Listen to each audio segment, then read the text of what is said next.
Have you ever just stopped and wondered why we all think and experience the world so differently? Well, today we're going to dive into the incredible diversity of the human mind and the different ways our brains are wired. It's a really fundamental question, isn't it? I mean, we easily get our heads around the fact that people come in all shapes and sizes, so why do we so often just assume there's only one right way for a brain to work? Let's challenge that assumption. So the core idea here is actually pretty simple. Think about it. We don't look at different heights or eye colors and think they're problems that need to be fixed. They're just part of the natural mix of being human. The whole neurodiversity movement basically asks, hey, why not think about our brains the exact same way? Okay, to really get a grip on this, we need to understand the language. So let's break down some of the key terms that help us talk about these brain differences with, a bit more clarity and respect. All right, first up is the big picture idea, neurodiversity. Now, this term doesn't describe one person, but the entire spectrum of human minds. It's the simple but really powerful idea that there's no single normal brain. Nope, there's just a huge, wide range of natural, totally valid variations. So, if that's the big picture, what about individuals? Well, that's where the term neurodivergent comes in. This is for a person whose brain functions in a way that's pretty different from the societal standard. The standard that our schools, our workplaces, and our social rules were kind of built around. And look, this isn't just some abstract idea. It includes things you've probably heard of, right? Like autism, which is often connected to incredible pattern recognition, or dyslexia, which can go hand in hand with really strong 3D spatial reasoning. These are genuinely different ways of seeing and interacting with the world. What's so fascinating is that this language is actually pretty new.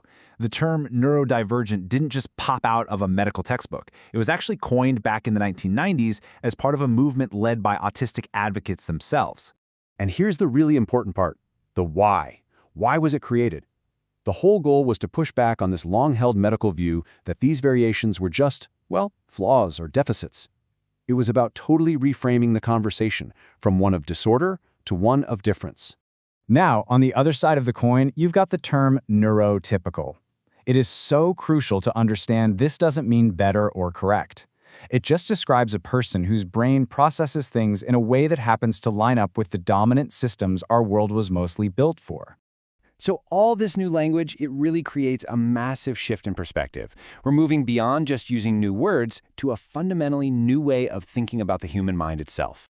And this just shows the change perfectly. The old way of thinking looked at a neurodivergent brain and saw a problem that needed to be fixed or cured.